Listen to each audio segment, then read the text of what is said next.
In the heart of America's South, from Texas to Mississippi, cotton fields that once symbolized the nation's agricultural pride now stand in quiet despair. Rows of unharvested crops stretch beneath the autumn sun, not because farmers have abandoned them, but because they can no longer afford to bring them in. The cause, analysts say, is as shocking as it is deliberate: a wave of cheap Chinese cotton flooding global markets, driving U.S. farmers to the brink of bankruptcy.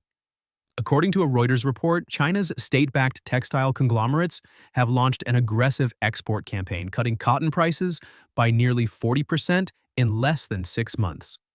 Supported by subsidies and strategic stockpiles, Beijing's producers are undercutting American suppliers at a rate the market has never seen before. For U.S. cotton farmers already burdened by rising fuel costs and higher tariffs, the results have been catastrophic. In Washington, alarm bells are ringing.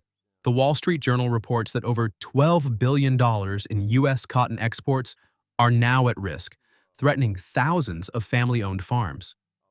Economists warn that this could be the single largest collapse in America's agricultural sector since the 1980s. At least 3 major cotton cooperatives in Texas and Georgia have filed for emergency credit extensions, a sign, experts say, that the crisis has already entered its critical phase. China isn't just selling cotton, says one analyst from the Brookings Institution. It's selling influence. And it's doing so by breaking the economic backbone of rural America. The roots of the crisis stretch back to the ongoing trade war and its unintended consequences. When President Donald Trump imposed sweeping tariffs on Chinese goods, Beijing retaliated strategically, targeting America's most sensitive export sectors: soybeans, pork, and now cotton. But this time, the blow was surgical. Rather than imposing counter tariffs, China expanded production, stockpiled raw material, and dumped cotton into markets across Africa, the Middle East, and South Asia, where American exports once dominated. Farmers in Alabama and Louisiana describe a grim picture. Shipments meant for global buyers sit unsold. Banks have tightened credit lines. Machinery sits idle, waiting for buyers who may never come. It's not just about prices, one farmer told Bloomberg. It's about survival. We're being priced out of our own markets. Meanwhile, China's textile industry continues to grow at record speed. Reports from Nikkei Asia show that Chinese mills are exporting finished garments made from their low-cost cotton to Europe and Latin America, markets the U.S. once controlled. In just a few months, America's competitive edge has evaporated. In the White House, Trump's team is scrambling to contain the fallout. Early drafts of an emergency bailout package are already circulating through the Department of Agriculture, but experts warn it may be too late. The damage is spreading faster than Washington can respond. What began as an economic rivalry has now become a question of survival, not for corporations, but for the farmers whose livelihoods have defined America's cotton belt for generations. As the cotton crisis ripples through America's southern heartland, its consequences are proving far more severe than Washington anticipated. What began as a simple market imbalance has evolved into a full-blown economic emergency, threatening not only the livelihoods of farmers but the stability of entire regional economies. Reports from Bloomberg Economics reveal that the collapse of U.S. cotton exports has already wiped out nearly $7.4 billion in trade revenue since the summer. Across rural Texas, Arkansas, and Mississippi, banks are tightening agricultural loans, and small-town economies, once fueled by the cotton trade, are grinding to a halt. Equipment dealers, transport companies, and local retailers are feeling the shock. In some counties, unemployment claims have doubled in just 2 months. The Financial Times describes the situation as a perfect storm of global manipulation and domestic mismanagement. While China continues to dump record volumes of state-subsidized cotton into the global market, U.S. producers are trapped between falling prices and soaring production costs. Analysts point out that the cost of fertilizers, machinery parts, and fuel, many of which are imported, has risen by more than 25% since Trump's tariff policies went into effect. Farmers are now being squeezed from both sides: global competition and domestic inflation. In response, the Trump administration is drafting an emergency $8 billion bailout package through the Department of Agriculture. The plan would include direct payments to farmers, temporary export subsidies, and low-interest loans to keep cotton operations afloat until prices stabilize. but critics argue that these measures amount to little more than political bandages on a gaping economic wound. Senator Mitch McConnell called the situation a slow-motion collapse of the rural economy, while Democratic lawmakers accused the administration of creating a crisis it can no longer control. Inside the Oval Office, aides are reportedly divided. Some urge Trump to lift tariffs on Chinese imports to cool tensions. Others insist that retreating now would be a sign of weakness. Meanwhile, China is pressing its advantage. According to Nikkei Asia, Beijing has quietly secured long-term cotton export deals with African textile hubs, effectively locking the U.S. out of entire regions for the next decade. The move not only secures China's dominance in the global fabric trade, but also deepens its economic alliances across the developing world. For American farmers, the results are devastating. In interviews, many speak of selling equipment, downsizing acreage, or abandoning cotton altogether in favor of soybeans or sorghum, crops with smaller yields but less exposure to Chinese competition. The psychological toll is immense.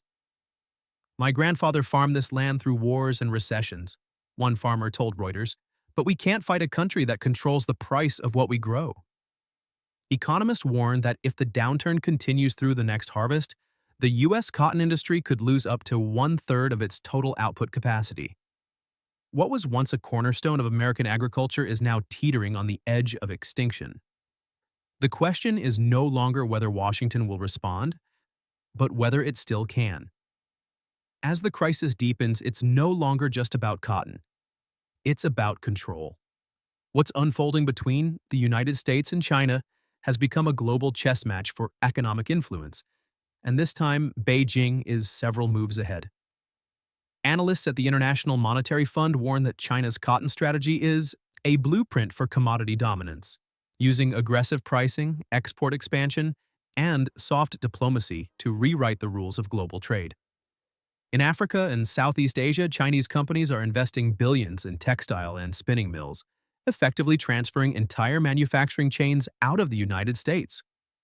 Nations like Ethiopia, Vietnam, and Bangladesh, once heavily reliant on U.S. cotton, are now sourcing directly from Chinese suppliers under long-term agreements. For Washington, this represents not just an economic loss, but a strategic retreat from markets that took decades to build. Meanwhile, Europe, struggling with its own energy and inflation crises, has quietly followed suit, importing cheaper Chinese cotton products to cushion domestic industries. The Financial Times reports that within months, China's share in the global textile market has risen to nearly 45%, while U.S. exports have fallen to their lowest level in over 25 years. The result is a global realignment in which America's agricultural dominance, once considered untouchable, is now being systematically dismantled. Inside the White House, the mood is one of growing urgency. Trump's advisors are drafting what insiders call Operation Field Rescue, a multi-phase plan that includes subsidies, trade negotiations, and emergency diplomatic channels with Beijing. Yet behind the scenes, officials admit the chances of reversing the damage are slim. Even if tariffs are lifted tomorrow, the infrastructure, contracts, and partnerships lost over the past year will take years, perhaps decades, to rebuild. Political pressure is mounting.